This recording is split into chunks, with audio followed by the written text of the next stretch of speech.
Dear citizens of River State, it is with humility and a sense of responsibility that I address you today, following my appointment as Administrator of River State by His Excellency President Bola Ahmed Tinubu, GCFR, Commander-in-Chief of the Armed Forces of the Federal Republic of Nigeria. For decades, I have dedicated my life to the service of our great nation. First, as a member of our armed forces, where I had the honor and privilege of serving as the 20th Indigenous Chief of the Naval Staff, and more recently, as Nigeria's High Commissioner to the Republic of Ghana. After what I believed to be my final retirement from public service, duty has once again called. I have answered not for personal ambition, but out of an abiding commitment to the peace, stability, and prosperity of Nigeria as a whole, and more specifically, River State. My appointment comes at a difficult and consequential moment in history. The political impasse of nearly 2 years in River State has paralyzed governance, desecrated democratic institutions, threatened security, and undermined the economic and social fabric of the state. It has deepened divisions among the people and cast a shadow of uncertainty over the future. These are realities we cannot afford to ignore. As a son of the Niger Delta, I'm one of you, and I recognize the weight of this moment, the expectations of the people, and the challenges that lie ahead.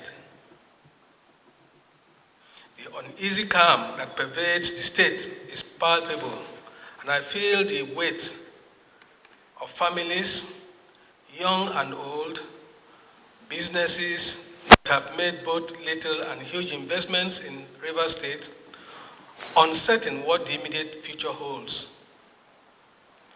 Mr. President's proactive and decisive action to declare a state of emergency and my subsequent appointment is primarily to ensure stability of livelihoods for citizens and residents, restore peace, security, and stability for economic activities to continue to thrive, and avert any disruptions to the way of life of the people of River State.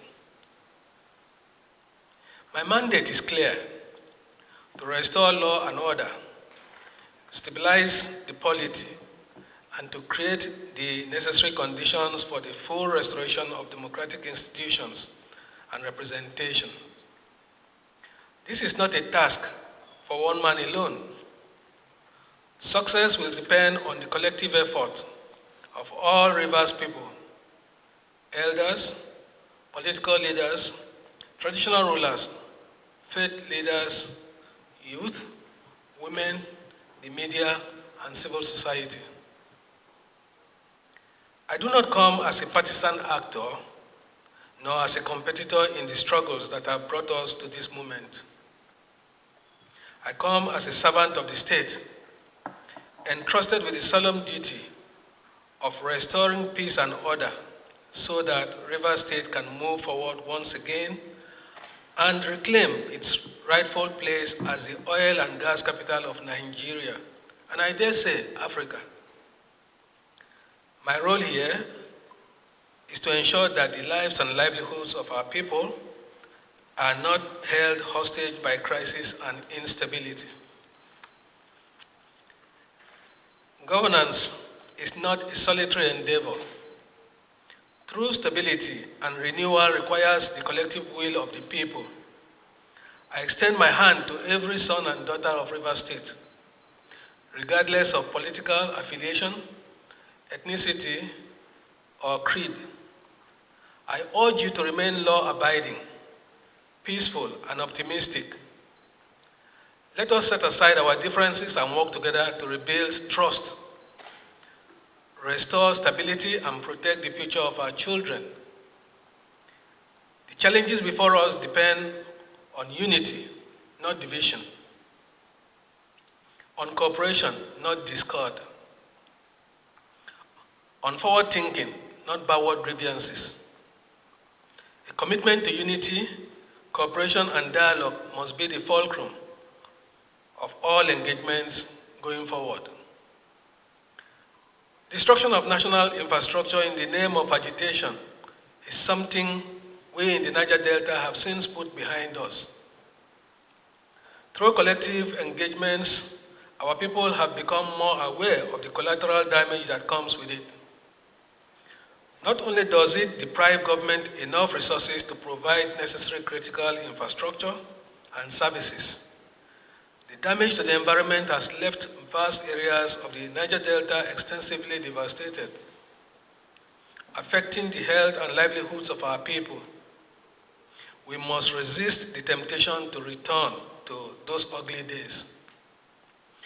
Dialogue and honest engagement has proven time and time again as a veritable tool for resolving differences and conflicts of any kind. Let me be clear. Under my leadership, civil liberties and fundamental human rights will be respected and protected. The rule of law will remain sacrosanct.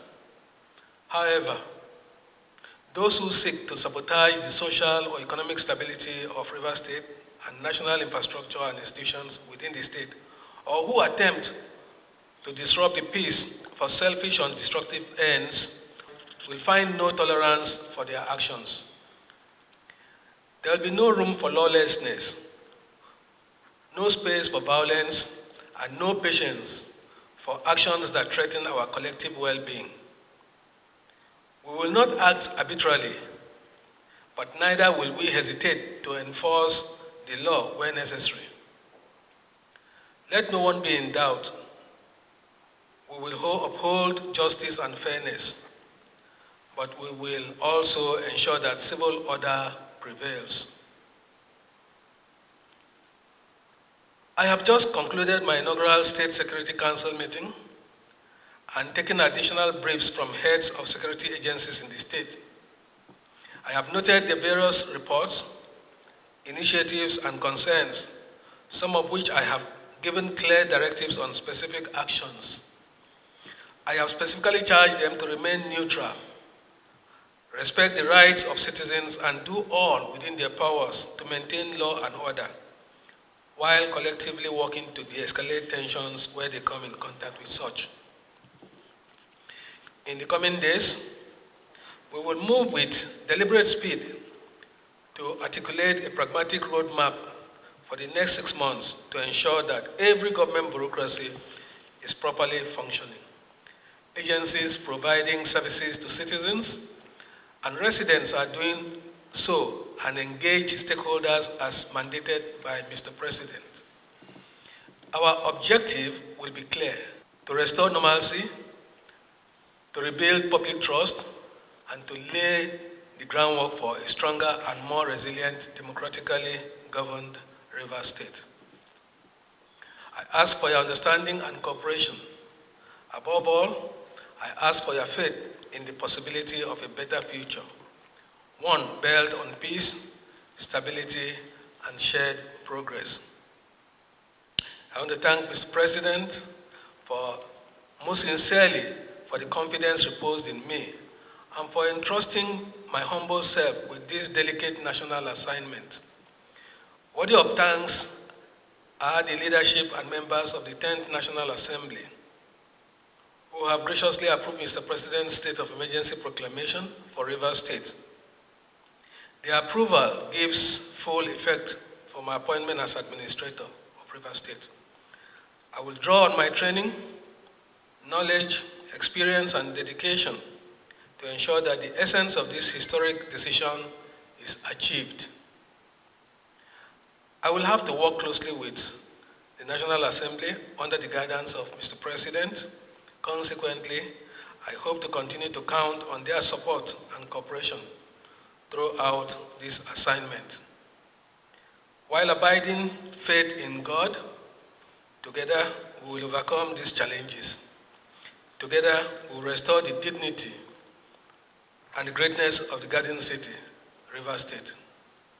May God help us in this onerous task. May God bless Rivers State, and may God bless the Federal Republic of Nigeria.